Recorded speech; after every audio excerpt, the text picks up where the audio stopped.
At midnight, PM Modi arrives at the president's house in a secret vehicle. Firstly, to form the government, Mehbooba Mufti tries calling, but the call doesn't connect. But look at the coincidence. At the same time, the fax machine stops working. On the same day, the base for removing Article 370 was inaugurated. All the sections of Article 370 will not be imposed. Until that particular time, PJP had planned entirely. Advisory is released that devotees should stop their pilgrimage in between, and they should leave the Kashmir Valley and go. Which means, due to this, removing Article 370 was a headache. Nehru ji was against the idea of sending the army, but Sardar Vallabhbhai Patel forcibly sends the army. When they had surpassed Pakistan so much, they wanted to surpass even higher. Why did they have to go to the UN? That in a country there can't be two constitutions, two symbols, two heads. Whenever we talk about Jammu and Kashmir, then Article 370 and 35A is surely being included. And you all already know that. They have been removed. But these articles weren't normal articles. Such things were mentioned in it due to which, for so many years it was a controversial and historical topic in India. We'll sacrifice our lives for it. What are we talking about? Even after removing it, until today's date it's being talked about. Due to unique reasons, these articles were imposed, and when they were removed it was unique as well. That is why it took many years to be removed. For 4 to 5 years it was removed. Under proper planning, the planning and strategy that was made was unique as well. And today I'm going to tell about it in detail. That why was it imposed and what methods were used to remove it. And I'm sure you'll feel as if a Chanakya Needy movie is being played. It was so carefully removed. But to understand, we need to go back a little in the past. Before getting independence, this was India's map, and Britishers rules this entire area in 2 ways. You might be seeing yellow and pink color in the map. Wherever there's yellow, Britishers directly ruled it, which was called British India, and the states colored in pink. There Britishers along, with their king or Nizam ruled indirectly. These were called princely states.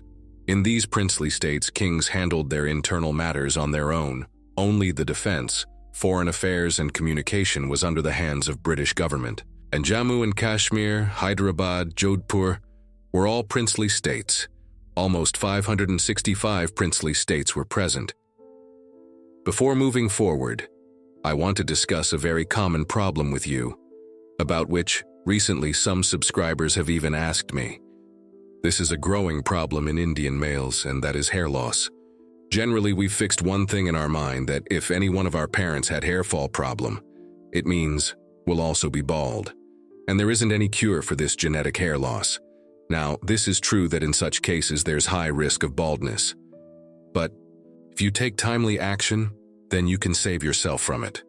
I would like to show the results of those who had genetic hair loss, but they managed it.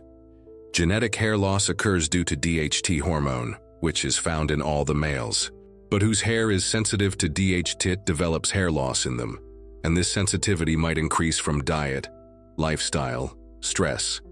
So its treatment should be done after understanding all of it.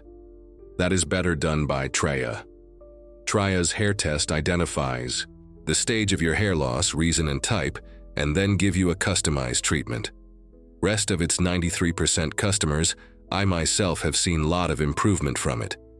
You can download Treya app, take free hair test, and receive your customized kit, and you'll feel the results within 5 to 6 months.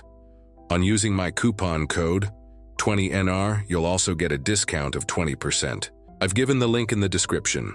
So, coming back to the topic, when it was time for Britishers to leave India, then on 2nd June 1947, the British government brings a Mountbatten plan whose purpose was that British India will be partitioned into 2 countries according to religious democracy, i.e. Hindu-Muslim population. And the most important thing in this plan was that British India will be partitioned. These princely states weren't included in it. It was mentioned in this plan that the princely states have the free will to either stay with India or with Pakistan. Or if they want to be independent, then they can. So at that time, the population was area-wise.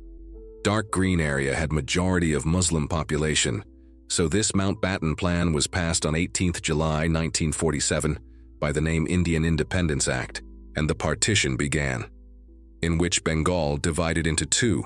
East Bengal was taken under Pakistan. Punjab was divided in two, in which West Punjab is taken up by Pakistan. Sindh and the entire Baluchistan province went under Pakistan, and the rest, part of British India, was taken under India. And then on 14th August 1947, Pakistan, and on 15th August 1947, India became independent. This area was divided in such a way, whatever vacant part you're able to see, were all small princely states. Now these princely states were tried upon by Sardar Vallabhbhai Patel from India and Jinnah from Pakistan for being added on respectively. Pakistan takes these princely states, and rest of the remaining ones are taken under by India. Now, I'm telling all these things at ease, that how they were divided, but they weren't so easy. Some were bribed, some were forced. With great difficulty, these princely states were added together. So whenever these princely states were added, the document, instrument of accession, they were made to sign it. This document contained mainly same things which were similar to the arrangements with British defense, foreign affairs, and communication. Apart from them, the rest of internal matters will be looked by the king himself. With time, they were made to sign merger agreement as well, in which all their provinces were added completely with India. Now all the princely states, be it small or big, every matter was solved, but they were stuck at three places, and those three places were Jammu and Kashmir, Junagadh, and Hyderabad, and the reason behind it was that Junagadh and Hyderabad had Muslim king, but the majority in their states belonged to the Hindu public. Similarly, Jammu and Kashmir had Hindu king, but the population were of Muslim majority. And to add these three princely states towards them, a huge dispute between Pakistan and India begun. The Nawab of Junagadh, Mahabat Khan Rasul Khan Jihai, had appointed Shah Nawaz Bhutto as Diwan of his state. He wasn't related to Junagadh, instead he belonged to Karachi. So along with the king of Junagadh, Diwan was in favor of Pakistan. And then on 15th August 1947, when it was being talked about Junagadh being added to either India or Pakistan, then Nizam and king of Junagadh said that they will be added to Pakistan. And on 15th September 1947, they signed instrument of accession. And at the same particular time, Jammu and Kashmir and Hyderabad had similar discussions going on in their state. I'll tell you about it. Firstly, let me tell you about Junagadh. Now, when the king of Junagadh signed the instrument of accession, Sardar Vallabhbhai Patel becomes very angry that on hand you initiated partition, that Hindu and Muslims can't stay together. And on the other hand, the Hindu majority state is being added, on which Jinnah said that on this basis Jammu and Kashmir have Muslims in majority, then we should get it. So give Kashmir to us. And from this side it was said that India is a secular country. People from any religion can live here. So, when all this dispute was going on, under Junagadh there were two estates, Mangrol and Babariawad. Their kings were added to India and even started signing papers. And after this, India sent army to surround Junagadh from all sides. It was done because Junagadh's connection or any type of supply from Pakistan would break. Now looking at all these things, Nizam got scared. He left Junagadh and ran away to Pakistan, after which it was decided that whatever was to be done with Junagadh will be done by the public of Junagadh. Then on 28th of February 1948, plebiscite takes place, and in result, 99.95% vote was in favor of India, and in this way, Junagadh becomes a part of India. This story of Junagadh might feel irrelevant to you now, but later when I'll talk about Jammu and Kashmir, then you'll feel its relevance. Now let's talk about Hyderabad. At the same time, there were issue in Hyderabad. All these three states had issue at the same time. Now population in Hyderabad was in Hindu majority. But Nizam, Mir Osman Ali Khan, wanted to remain independent, and even if he had to be added to any country under any circumstance, then he will align with Pakistan. But if you look at Hyderabad then, it's in the middle of India, so it wasn't possible. And it would have been a very big threat to India that there would be a place in middle which was formed as Pakistan. So back-to-back talk with India takes place, and a lot of pressure develops, so Nizam asks 1 year time and signs standstill agreement, in which he says that until a year, the situation will be left as it is. And a year later, we'll decide what will be the relation between Hyderabad and India. And at this particular time, India agrees to it very easily because India was stuck at Jammu and Kashmir as well. So it was dealing there first. But the Nizam of Hyderabad started making strategy with Pakistan within a year. Means he started many discussions with it, and even made a personal army at this particular time which was called Razakar. This army would cross the border of Hyderabad and enter India, and causes a lot of rage. Some non-Muslim people of Hyderabad were even tortured as well. The Razakar army believed that Hyderabad should be an independent country. Now this Razakar army used to trouble so much that India had to leave everything and send its army in Hyderabad. Nehru ji was against sending the army, but Sardar Vallabhbhai Patel forcefully sends the army. This entire operation was named Operation Polo. Within 2 days, entire Hyderabad comes under control and Nizam, Mir Osman Ali Khan signs instrument of accession with India. And let's come to Jammu and Kashmir, where the story of Article 370 and 35A starts. And let's discuss some internal situation of Jammu and Kashmir, then we'll come to our main story. So around 77% population was Muslim in Jammu and Kashmir, and time to time, the king had kept discrimination between its people. When there was a Muslim king, then he suppressed Hindus, and when there was a Hindu king, then he suppressed Muslims. So, the king of Jammu 7 Kashmir, Raja Hari Singh, was accused of favoring only Hindus. Raja Hari Singh had created a state subject law in 1927, in which allegations were imposed on him that he gives priority to Hindus in government jobs.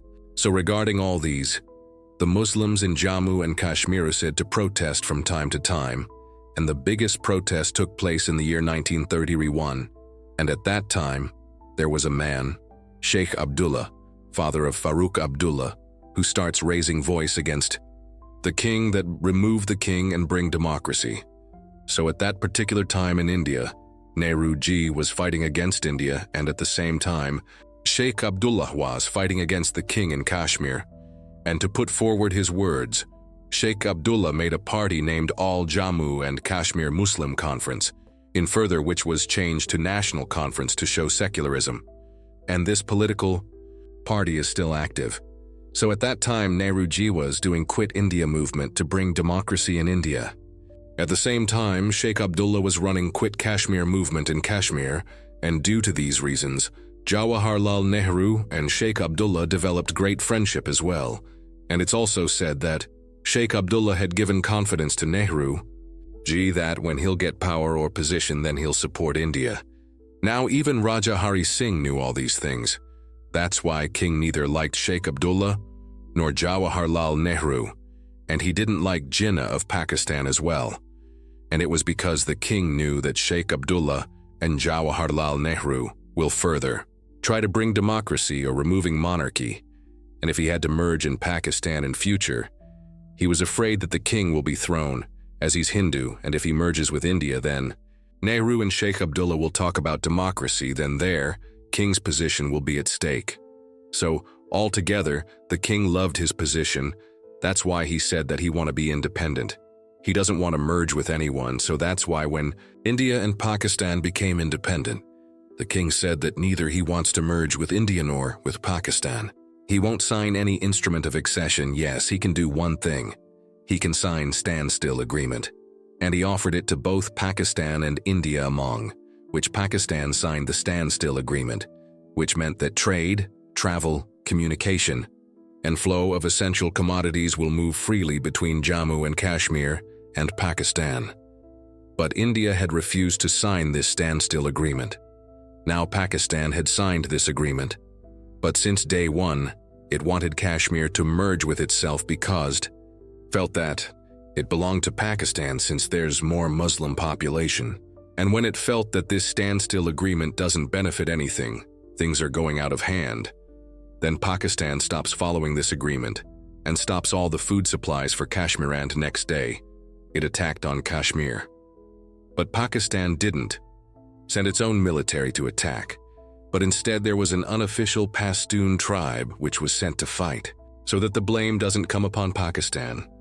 Pakistan started attacking on this side, and within few days, Pakistani raiders reached very close to Srinagar, and these raiders caused huge outrage in Kashmir. They didn't leave any Muslims nor any Hindus. After this, they were even trying to enter the area of Raja Hari Singh, and the king understood that Jammu and Kashmir will slip through his hands, and his life is also in danger. So, he quickly faces India and asks for help. Now, India said that Jammu and Kashmir didn't sign Instrument of Accession. Jammu and Kashmir isn't a part of India yet, so we can't help. So, on 26 October 1947, Raja Hari Singh signed Instrument of Accession, and Jammu and Kashmir became a part of India.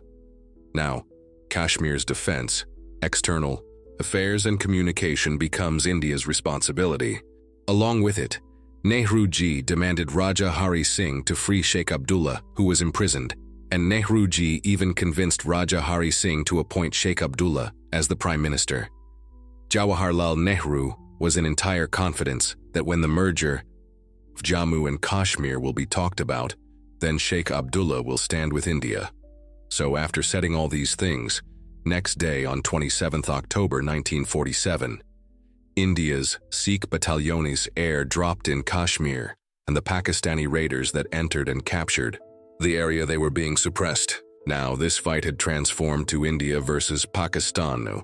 On 28th December 1947, Indian cabinet discusses that if this matter is taken to UN, then Instrument of Accession is already signed. That's why UN will order Pakistan to get out of Kashmir. And if we talk about merging Jammu and Kashmir with India, then Nehru-ji was convinced regarding that the decision will be made in favor of India. And if the situation of plebiscite arises, then the population of Jammu and Ladakh is mainly in India's favor. And if the matter gets stuck in Kashmir, then Sheikh Abdullah is in India's favor. He'll convince people to merge with India. So, keeping these things in mind, on 21st of April 1948, they arrive at UN. But at that time, USA had large interference, and USA was in favor of Pakistan at that particular time.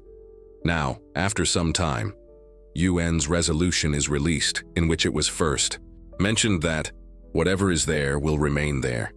And on 1st January 1949, India and Pakistan, wherever they were, stopped, and that place was made into LOC, line of control.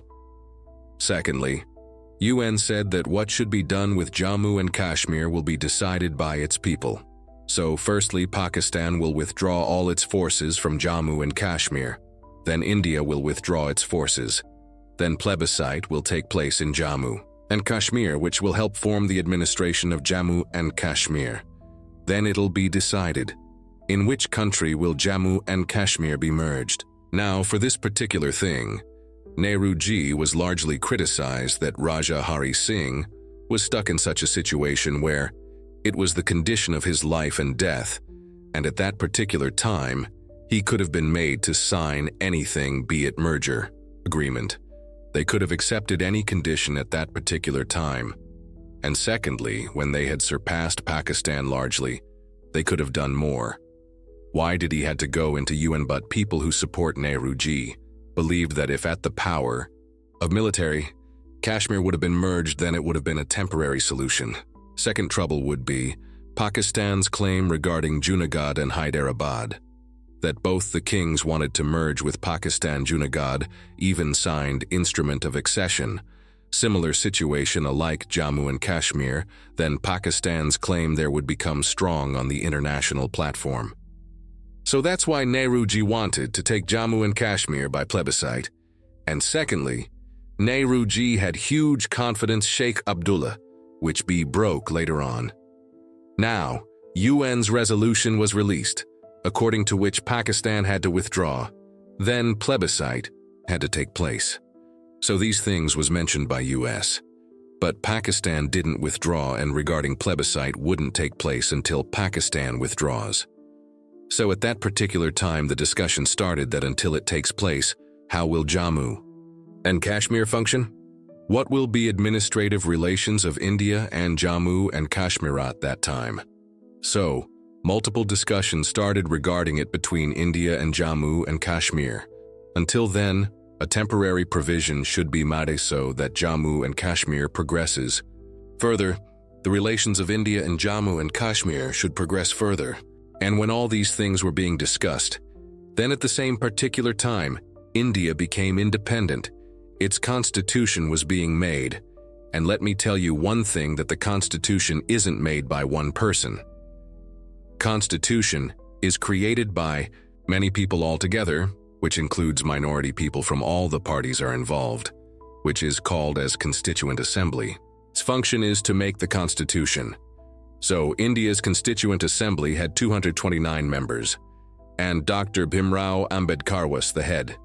And India's Constituent Assembly added the people of Jammu and Kashmir as well, so that Jammu and Kashmir and India progress together and find a solution. And at that particular time, Jammu and Kashmir didn't have its own constitution, and neither a constituent assembly. Now, if you look at the 7th point of the instrument of accession, which was signed, it's written that at any cost, in future, the Constitution of India will not be imposed on Jammu and Kashmir. Only foreign affairs, defense, and communication will have the constitutional interference, and that woo with the consultation. So, to find its solution, this discussion was started that the point which is mentioned in Instrument of Accession, its value should prevail, and in the Constitution of India the selected provisions would be imposed on Jammu and Kashmir, and Gopalaswamy Iyengar found its solution. He introduced a temporary and special provision, Article 370, and it was created in such a way that Jammu and Kashmir's autonomy would also prevail, and some provision from India's constitution would integrate on Jammu and Kashmir. I assure Kashmiri people, the people of Jammu and Kashmir that is, they will be staying a part of India under certain conditions, and Article 370 is a guarantee for those conditions. So no power on this earth can take away, Article 370 from the people of J&K state. So now the question is that, what did the Article 370 include? So firstly, Article 370 mentioned that only 2 articles of Indian Constitution will be imposed on Jammu and Kashmir. Article 1 and Article 370. Apart from this, none of the other articles will be imposed on Jammu and Kashmir from the main constitution. Article 1 mentioned that India, which is Bharat, is a union of state. And this phrase union of state includes Jammu and Kashmir, means Jammu and Kashmir is an integral part of India. And regarding this particular article, there isn't any dispute, be it from Jammu and Kashmir or India. Both of them believe that Jammu and Kashmir is a part of India. In fact, Jammu and Kashmir's constitution, which is formed further, had mentioned in its first article that J&K is an integral part of India. So this was about Article 1. Now Article 370 mentioned that the Parliament of India can make any law for India, but India's parliament can make rules and regulations for Jammu and Kashmir only on 3 things. Those 3 things were mentioned in Instrument of Accession, means foreign affairs, defense, and communication. And when India's parliament makes law on these 3 subjects topics, then it'll consult with the government of J&K. They need to tell them. So now the question is that these 3 subjects, apart from it, can India's constitution make provisions and law for J&K? So, its answer is yes. It can be made, but there are some conditions which is mentioned in Article 370. So it mentions that these 3 subjects, defense, foreign affairs, and communication, if one wants to impose India's law on J&K, apart from these 3, or there's a provision that should be imposed on J&K, then firstly, President of India should pass a presidential order, but that presidential order should be issued only after the government of J&K gives approval. Rest. Apart from it, there's no other way to impose India's constitution on J&K.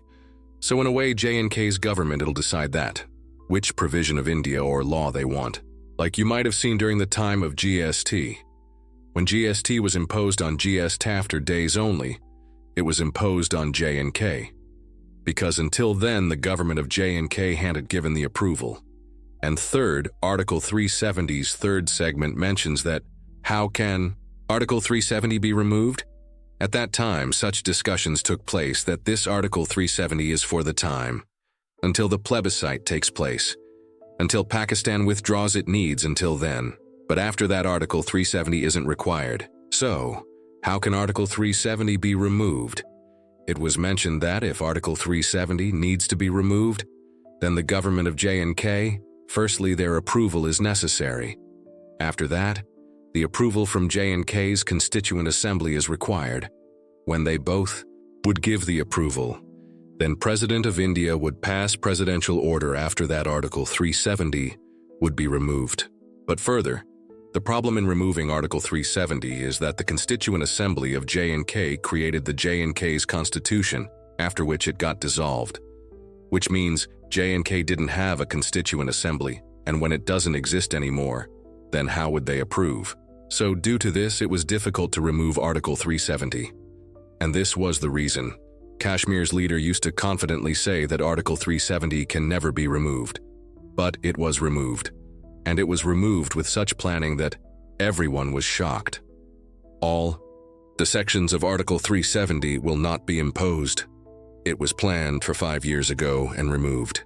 I'll tell each and everything, that how was it removed and what all things were set. So when this Article 370 was imposed at that time, everyone agreed to it. Sheikh Abdullah felt that further democracy will be brought. He'll be the head of state. On this hand said that, as UK has monarchy, there's queen and prince. I'll become the same. So they agreed as well. In this way, everyone agreed to Article 370. And since everyone understood that plebiscite will take place, Pakistan will withdraw. It's there until then. So it's temporary. Due to this reason, Article 370 was added in Part 21 of Indian Constitution. In Part 21 of India's Constitution, all the temporary provisions are added. After this, J&K becomes India's state and starts working. Now after this, in year 1951, it's being discussed about making the Constitution of J&K, and due to this, the option for removing Article 370 ends. So now at this particular time Article 370 was imposed, J&K became an integral part of India. Both were working together, but the problem was that rest of the constitutional bodies of India like Supreme Court rest of the provisions, banking, election commission, CAG, many directive principles, fundamental rights, these things couldn't be imposed on J&K and India wanted its state. J&K, all these provisions should be added on it. Regarding all this, Pandit Jawaharlal Nehru starts talking to Sheikh Abdullah, and there are multiple meetings between Nehru and Sheikh Abdullah, and since it takes place in Delhi, so it was named Delhi Agreement as well. So regarding all this, when Nehruji started the negotiation, then Sheikh Abdullah started putting forward his words. He said that, you want to add the provision but Kashmir will have its own flag, own PM who will be called Sardar-e-Riyasat along with it. J&K had a state subject law 1927. It was also demanded by Sheikh Abdullah that this should also be applicable. Now the question is, that what is this state subject law, 1927? So in 1927, Raja Hari Singh had introduced it to protect the rights and identity of the local population of J&K so that the businessmen and workers of neighboring areas they used to come at that time in J&K, so as not to change the identity and demography of that area, due to which thus law was imposed. This law mainly mentions that if a person comes from outside, then he cannot buy a land. He won't be given government jobs. The local people of J&K permanently living will get it. Who will be the permanent residents will be decided in it so all these things were here in it. So Jawaharlal Nehru comments on it that these three things, State Law 1927, flag system and the demand for PM, will agree for all three, but Nehruji agreed to it, but it wasn't easy. Because if J&K will have two flags, two prime ministers, and state subject law will be agreed to, then in a way, it's discrimination in India, it's discrimination for the other citizens of India. In the chapter of Fundamental Rights of Indian Constitution, Article 14, Article 19, Article 21, according to them, there should be no discrimination between Indian citizens. Like, suppose I live in Lucknow, and the next day I shift to Gurgaon after some time. My constituency could be changed. I can also vote from Gurgaon, but even I live for 50 years in J&K, I won't be able to do it. So, this was a discrimination against rest of the citizens of the country, because they can neither buy land nor take up government job in J&K, even though they live for many years. Now this was discrimination, but even after that it was imposed using different constitutional remedies. It was imposed, and it was imposed so that the rest of the provisions of India like Supreme Court, Election Commission, all of them can be imposed on J&K, and that was very necessary, and this was the time when under Article 370, Article 35A was introduced. And the way it was mentioned in Article 370, that firstly, there should be presidential order, then J&K's state will permit. Similarly, Article 35A was introduced in Article 370. That's why you'll see that whatever is mentioned in Article 35A is similar to J&K State Subject Law 1927 now, since there were two flags due to it. Two prime ministers and permanent residence rules were different. So further people said that in a way dual citizenship in J&K. So, in future Article 35A was largely criticized, but at that particular time, when it was imposed, then entire India celebrated. It was because the majority of provisions of Indian Constitution were implemented in J&K, and people of J&K were also happy because they felt that until plebiscite takes place, Indian citizens will buy lands here, they will take the citizenship, so its demography would change. So, this Article 35A, which was implemented, will not harm their demography, so they were very happy as well. When implementation of Article 35A was being talked about, then Sheikh Abdullah's attitude and ambition, both had changed. The confidence he earlier gave to India, now at this particular time it had changed. In fact, he started denying everything, and it was known from intelligence reports that he even started negotiating with Pakistan. In fact, he was even trying to stop Article 35A.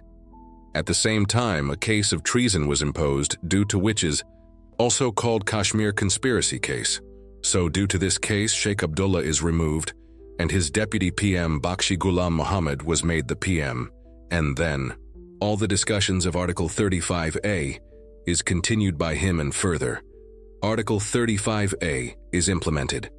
At that time, which is year 1954, our president, Rajendra Prasad. So, he passed Presidential Order 1954, which was approved by the government of J&K. Then Article 35A was added under Article 370, the Presidential Order of 1954, through which all the constitutions were imposed in J&K. In fact, before 2019, by doing amendment, lots of amendments were done, and all the provisions of Indian Constitution like banking finance, CAG, Election Commission, everything was added after amending in Presidential Order 1954, like the post of PM in J&K. This Presidential Order 1954 was amended, changed to CM instead of PM. So this Presidential Order 1954 was very important. Among 97 items mentioned in the Union List of Indian Constitution, 4 items were added in J&K by amending this presidential order. That's why you'll see that whenever there's a dispute, those who are against India say that talk before Delhi Agreement. Presidential Order 1954. Not after that, so slowly all the things were done. In future, under India, the monarchy was ended. India-China war took place, India-Pakistan war took place.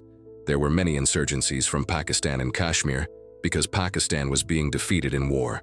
So, it rose insurgencies in Kashmir, took the help of proxy war that occurs in Kashmir, due to which multiple events took place. More than 40,000 people lost their lives, and thousands of Indian Army soldiers were martyred. So in the entire time the events which occurred in Kashmir, how much unrest was there. you already know. So all the events that took place due to which the demography of J&K region changed as well. And let me quickly show you how after which we'll talk directly about how Article 370 was removed. This line starts from Jammu till NJ 9842. This line is LOC, where the war had stopped. After many years, India gets to know that Pakistan is planning to take this area. So India sets its army in Siachen Glacier, due to which LOC increased from NJ 98427 until this point, which was called Indira Kol. Then later, as you know, China took this place from us. This is Pakistan-occupied Kashmir, which runs in 3 parts. This part, which is called Shaksgam Valley. This part was given to China by Pakistan, while the rest of the area has been divided in 2 parts by it. Firstly, Gilgit-Baltistan, which is run by Pakistan itself. And secondly, Mirpur-Muzaffarabad area, which it calls as Azad Kashmir. Pakistan calls it an independent state. They have separately appointed a separate PM and president, although it's run by Pakistan. And now let's talk about how the Article 370 was removed. So, at the same time, BJP, the political party, was gaining popularity quickly, and BJP leaders were angered from Article 370 and the way Nehru ji dealt with the whole situation. In fact, further, BJP inserted in its manifesto that if our government wins, then we'll remove Article 370. At that time, Modi ji used to protest like this, and you might have heard about the slogans from BJP leaders that there can't be 2 constitutions, 2 symbols and 2 heads in one country. There can't be 2 constitutions, 2 heads and 2 symbols. It's not possible. But BJP was fighting in elections in J&K but wasn't getting much seats. And then comes year 2014, and then from 25 November 2014 to 20th December 2014, elections are held in J&K and BJP fights diligently, and when the result is announced this time, then everyone was shocked. BJP, who didn't secure more seats in J&K, it got 25 seats, which was only 3 seats behind PDP. PDP got 28 seats. And the number achieved by BJP in this election caused the situation that, without the support of BJP, it was difficult to make the government in J&K because rest of the parties had fights against the government as well. So from here, BJP-PDP, which was opposite of BJP, ideologically starts talking.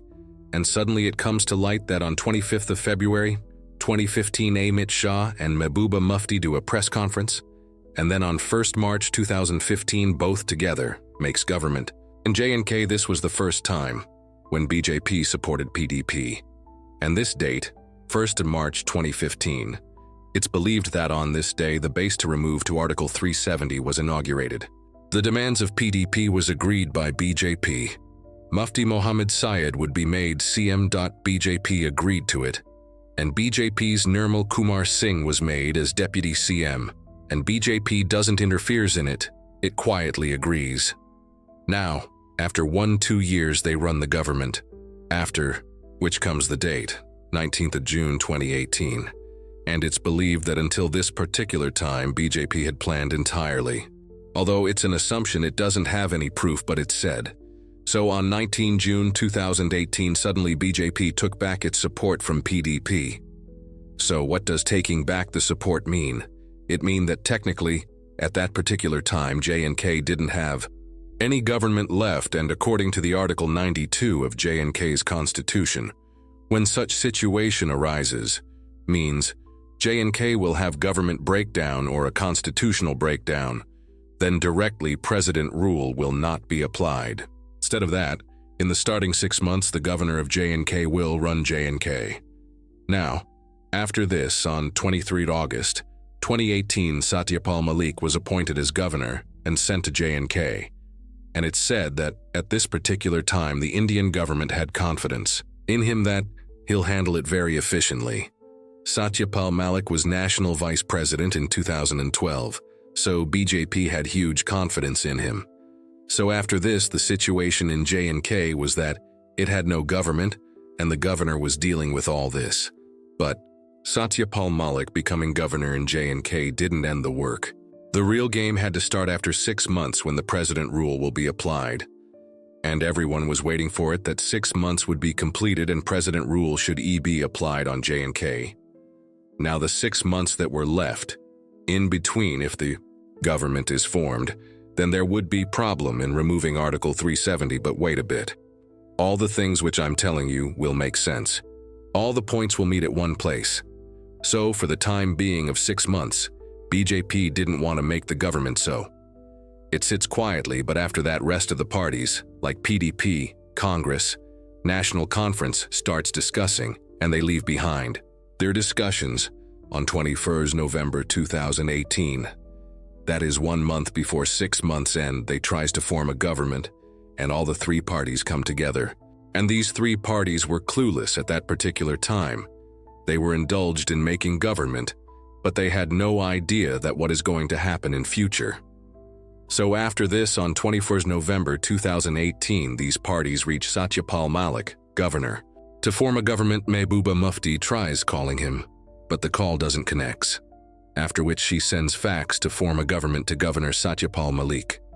But look at the coincidence. At that same particular time, fax machine stops working. Now the date of 21st November 2018 had passed, but there was still time for 6 months to be completed.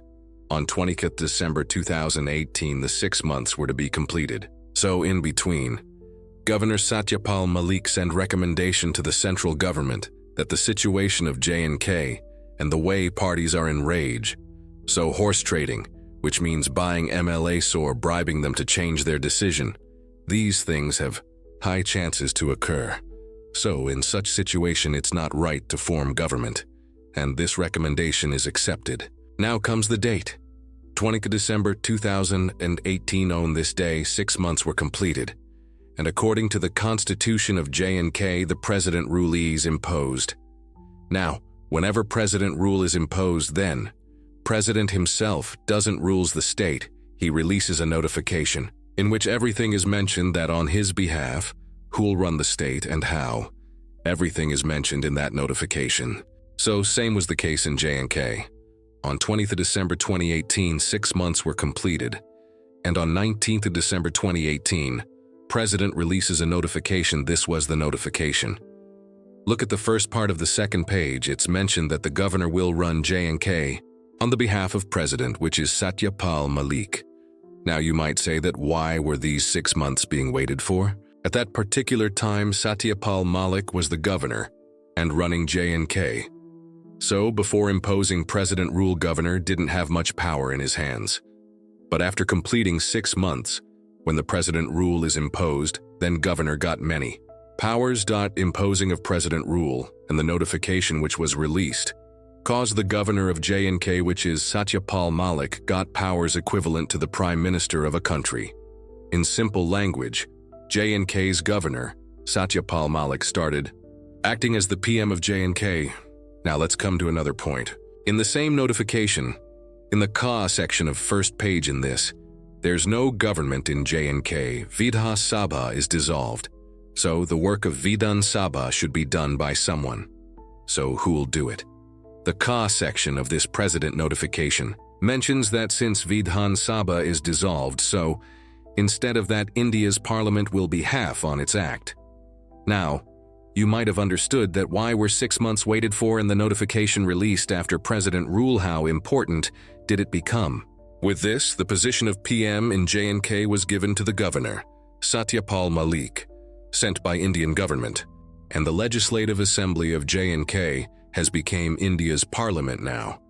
In future, if something is to be imposed in J&K, then the problem faced in its approval has ended with just one notification. Means Mehbooba Mufti and Omar Abdullah, the power from their hands shifted to central government. Now after doing this much, the security of J&K was more focused on, because lot of problems could arise, separatist movement could arise, there could be retaliation from Pakistan. So, it's said that regarding this, Ajit Doval, Lieutenant General KJS Dhillon, and General Vipin Rawat, along with them, Amit Shah, held a meeting, and another meeting was also held at Lieutenant General KJS Dhillon's residence. Now, this particular things that I'm telling you doesn't have nay proof, but some people track the timing of meeting and some books are written. When they were matched, then it seemed like that the Y were involved in handling the security. Later, few more things were added in it that more than 100 satellites phones were given to high-rank officers. They weren't allowed to talk with normal phone, and 20 C-17 transport carrier were prepared to deploy 45,000 paramilitary quickly, and the date of 5th of August 2019 was decided to remove Article 370, and all the arrangements were prepared according to the security. But in between, Amarnath Yatra was to be held. So on 2nd August 2019, an advisory is released that devotees should stop the pilgrimage in between and leave the Kashmir Valley and go. From here, people felt that something big is going to happen in J&K. Then 2 days later, on 4th August 2019, all the local leaders of Kashmir were house arrested, and even the mobile were snatched away from them. On the same day at night, Section 144 was imposed as well. It was also mentioned that the night of 4th August at midnight reaches President House in a secret vehicle, and it's believed that on 5th August 2019, i.e. the next day, whatever was to happen in morning, he went to discuss it. Now, after this, the day comes when the Article 370 was to be removed, i.e. 5th August 2019. It was morning time, and in the morning itself, India's President Ramnath Kovind issues a notice. This is the copy of that notice. Now the question is, what did this notification mean, and why was it issued? So, in the beginning I told you that to remove Article 370, there's a process in which the government of J&K and constituent assemblies permit is required. Only then Article 370 can be removed. The constituent of J&K had dissolved. It doesn't exist. So, who'll give the approval? So the notification of President which was released in the morning was solution to it. Read the first line of this notification. We've taken the permission from the government of J&K, which means permission from Satyapal Malik rest. The entire written part simply means that from today, the Legislative Assembly of J&K will be called as Constituent Assembly.